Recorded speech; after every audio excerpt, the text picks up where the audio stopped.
90 মিনিটের লড়াই যখন অতিরিক্ত সময়ের শেষ বাঁকে, তখনও ম্যাচে 1-1 সমতা। ঠিক সেই মুহূর্তে বাংলাদেশের ত্রাতা হয়ে এলেন সাগরিকা। তার পায়ের জাদুতে 94 মিনিটে এলো কাঙ্ক্ষিত গোল, আর তাতেই 2-1 ব্যবধানে নেপালকে হারিয়ে টানা তৃতীয়বারের মতো ফাইনালে উঠল বাংলাদেশ। ম্যাচের প্রথম বাঁশি বাজার পর থেকে বলের দখল, আক্রমণের তীব্রতা সবকিছুতেই এগিয়ে ছিল নেপাল। বাংলাদেশ প্রথমার্ধে প্রায় পুরো সময় বলের পেছনে ছুটে বেরিয়েছে। মাঝমাঠে কোনো নিয়ন্ত্রণই ছিল না। চাপের ফলও পেয়ে যায় নেপাল। ম্যাচের 23 মিনিটেই পায় গোলের দেখা। গোল হজমের পরেও খুব একটা ছন্দে ফিরতে পারছিল না বাংলাদেশ। ম্যাচের 40 মিনিটে পরিবর্তনের পথে হাঁটেন কোচ পিটার বাটলার। উমেলা মার্মা ও সুরভি আকুন প্রীতিকে তুলে মাঠে নামানো হয় তাহুরা খাতুন ও শামসুন্নাহার জুনিয়রকে। এই দুই পরিবর্তনের পরই ম্যাচে বাংলাদেশের গতি ও আক্রমণের ধার কিছুটা বাড়তে শুরু করে।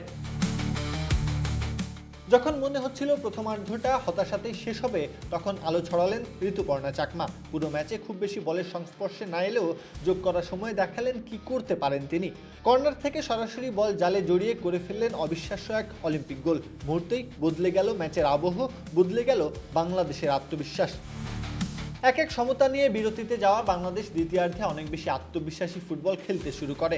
দ্বিতীয়ার্ধের শুরুতে মনিকা চাকমাকে নামিয়ে মাঝমাঠে নতুন ভারসাম্য আনার চেষ্টা করেন বাটলার। এতে মারিয়ামান্দা নিজের স্বাভাবিক 8 নম্বরের ভূমিকায় আরও স্বাধীনভাবে খেলার সুযোগ পান। তবে নেপালও থেমে থাকেনি। দ্বিতীয়ার্ধের শুরুতেই রেখা গোলকিপারকে পরাস্ত করে বল জালের দিকে পাঠিয়েছিলেন, কিন্তু পোস্টে লেগে ফিরে আসা সেই বল বাংলাদেশের জন্য হয়ে আসে আশীর্বাদ।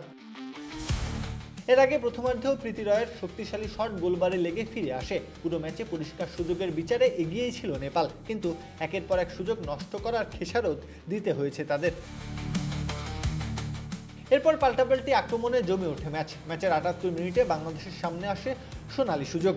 সাগরিকা শট জালে জড়াতে যাচ্ছিল, তবে বাধা হয়ে দাঁড়ান নেপালের গোলরক্ষক। মনে হচ্ছিল হয়তো এই সেভই ম্যাচের ভাগ্য নির্ধারণ করবে। কিন্তু ফুটবল কখনো কখনো নিজের গল্প নিজেই লেখে। নির্ধারিত সময় পেরিয়ে ম্যাচ যখন শেষের পথে, তখনই আসে সেই প্রতীক্ষিত মুহূর্ত। 94 মিনিটে প্রতিপক্ষ রক্ষণভাগের ভুলের সুযোগ কাজে লাগিয়ে দুর্দান্ত ফিনিশিংয়ে বল জালে পাঠান সাগরিকা। যেখানে নেপাল বেশি সুযোগ তৈরি করেও গোল করতে ব্যর্থ হয়েছে, সেখানে নিজেদের সুযোগগুলো দারুণভাবে কাজে লাগিয়েছে বাংলাদেশ। ঋতুপর্ণার অলিম্পিক গোল এবং সাগরিকার শেষ মুহূর্তের ফিনিশিংই গড়ে দিয়েছে দুই দলের পার্থক্য। শেষ বাঁশি বাজার সঙ্গে সঙ্গে নিশ্চিত হয় 2-1 ব্যবধানের নাটকীয় জয়। দক্ষিণ এশিয়ার নারী ফুটবলের মুকুট ধরে রাখার মিশনে আরেক ধাপ এগিয়ে গেল বাংলাদেশ। প্রত্যহ কাব্য, খেলা 71।